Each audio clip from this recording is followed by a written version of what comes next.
Star Wars Battlefront 2 is one of the best games ever made. I know some people who don't really even like Star Wars all that much, and they love this game. This game just screams that it was made by an amazing and talented development team and a perfect opportunity to make something with such a great and beloved IP like Star Wars. At the time of this game's release, I was only 5 years old, but I definitely knew what Star Wars was, and I was a huge fan. It was around that time where I had a friend who had brought his copy of the game over for my original Xbox, and we stayed up all night. We were being on the same team, we were being on different teams, we were finding references to movies, and as soon as he left, I told my dad that he had to get me that game. And the next time I saw him, he showed it to me. As soon as I got it, I could not stop playing that game. I played the story, I played Galactic Conquest. As a kid, I really felt like I was part of the Star Wars universe, and I just had to show all of my friends. We even started quoting some of the random things that were said throughout the game. Then I showed my stepbrothers, and after that, it just kept going. We had days and days of playtime. We tried coming up with different challenges. We tried figuring out how fast each one of us could win. We tried to see if we could hold down an area. We tried to see if we could board another ship in the space battles. And surprisingly enough, you definitely can. It's so much fun. And we did all of this without any Xbox Live whatsoever. It was just us kids waiting for the weekend so that we could go over to each other's houses and just play this game together. Unfortunately, we couldn't really afford internet until about 2011-ish. And by that time, Xbox Live for the original Xbox had been shut down for a little bit. I ended up getting the game on PC in 2013. And when I found out that you could play online, I immediately jumped to go do that. Unfortunately, this game relied on something called GameSpy, which had also been shut down for a while. There was a workaround, and we used this program called Game Ranger that allowed us to still play multiplayer. It worked, but trying to get some new friends into the game was a hassle when I would tell them that they needed to download a whole nother program to play the game online. That would all change when the game finally got an update to the online multiplayer, and it was fully restored to its original playability. At the time, it was a little rough. I think a lot of people were jumping on and the servers were just too busy. But later on, I was able to play, and oh my god, it was amazing. No in-game stores, no microtransactions, no progressive system that I had to sit there and grind for days. Just a really fun game, a passionate community, and the same great mechanics that I played back in 2005. And the older I got, the more I watched the movies and the more details that I would remember, the more excited I was to find little details in the actual game.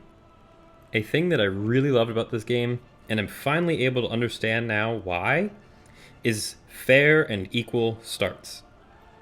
Like many of my favorite games and game modes, there isn't a large amount of the game outside of the actual gameplay itself.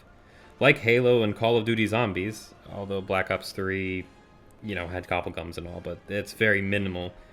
I felt like every time I played around, I was slightly better than the last time. I learned a new detail, strategy, little game mechanic like awards for upgraded rifles and health and energy regen bonuses. These bonuses became permanent after you unlocked them after a certain amount of times. It would keep track of them in the menu. And then if you wanted to play without them, you just make a new game profile. And it's not like an Xbox or PlayStation profile. It was an in-game profile, so it wasn't a huge deal to just come up with a new name and make a new one. Battlefront 2 has 3 main ways to play the game: Galactic Conquest, Instant Action, and Rise of the Empire. Starting off with Rise of the Empire, this is this game's campaign mode, and it is pretty good for what it's trying to do. It follows the story of a clone trooper, starting on Geonosis and ends on Hoth. It is narrated by Tamora Morrison, who's the actual voice actor of the clones and Boba Fett in the movies. And he does a fantastic job as playing a gritty war veteran clone trooper. It uses the maps from the game, and they kind of play in timeline order. And I think this is a perfect addition for this kind of game. It doesn't need brand new maps to be super exciting, but there were different enemies and objectives on these maps that made the game feel fresh and like you had a part in the actual story.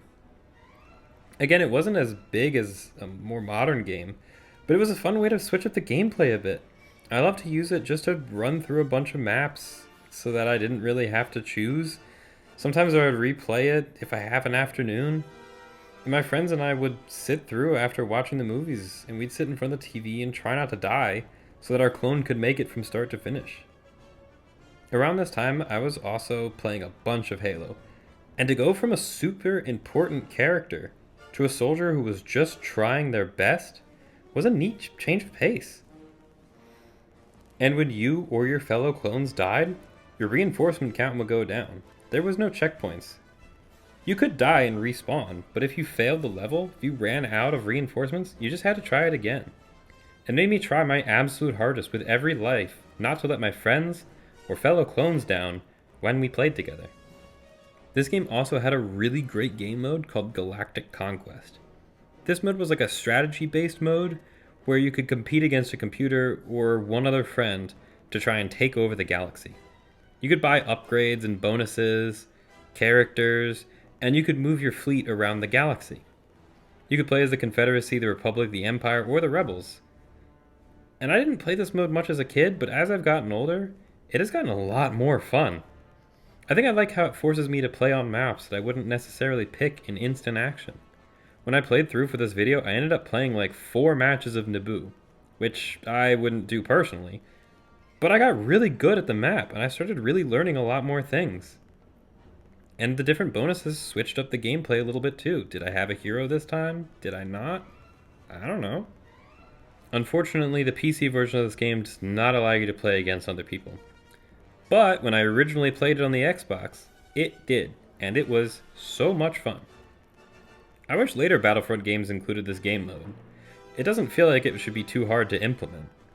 It was really the perfect game mode to spend an afternoon with your friends playing a game, because the individual map didn't matter as much as taking over the entire galaxy. Whenever your fleets would be in the same area or on top of the same planet, you would have a space battle, which you could then blow up the other fleet. And then, if you were over a planet that you did not control, you could fight on that map to then take control of that planet. The more planets that you had, the more points you would get at the end of each round. And you could use your points on the bonuses and to unlock the other classes. It plays a lot differently than the first Battlefront game, but that's a whole topic for another video maybe. The game's last and probably most important game mode is instant action, which you could essentially think about as this game's version of custom games. It's where you can kind of create a playlist of maps and game modes and eras to kind of play through. You could switch from Mustafar to a space battle to Kashyyyk to wherever it is you wanted to go next, and you can play with them in order, or you could even shuffle them if you just wanted to play at random. This is usually how we ended up playing this game because it supports 4-player split screen on the original Xbox. If you wanted to play a specific map and game mode, you could just load it up, play it, and move on. Or if you wanted to add every game mode, every map, and every era into a playlist and just hit shuffle and just play the first 5, you could do that too. We did that a lot just to play random games. Instant Action is also the only place where you can play the hidden game mode of Assault on Mos Eisley, which is basically just heroes versus villains. Unfortunately, for some reason, it was only available on that one map, but oh my god, did my stepbrothers and I play that constantly. It was way more fun than it needed to be. There was even some DLC made for the original Xbox, and not even the PC version. It added just some of the maps from the original Battlefront game, and it added the heroes versus villains to other maps. There was a time when it was just gone, because Xbox Live was shut down, and if you didn't have the DLC downloaded, you just couldn't play it. But thankfully it was added to the Xbox backwards compatibility. I can't get footage from the Xbox One, but I did play around with it a bit, and it is pretty fun. I don't feel as if the new maps played as well as Battlefront 2's maps do for Battlefront 2, but if you're a fan of the game, it is still fun to go and play as Kit Fisto or Asajj Ventress with their different abilities. If you have an Xbox and you got the game for free, or you have your disc lying around, you should definitely check this out. If not, you're not missing too much. I still absolutely love Star Wars Battlefront 2, and I hope that one day we get to see any Battlefront 3. And I hope that it ends up living up to how great this game was. It's one of those games that will always be remembered as one of the best and an absolute classic to mine and many other people's childhoods. Thank you so much for watching. Like, subscribe, all that stuff, and go play this game. Go tell your friends they all need to come over, and they need to bring over Doritos and Mountain Dew, and you need to sit in front of your TV, and you're all gonna lay on your stomachs, kick your feet up in the air, and all play this game together. Goodbye.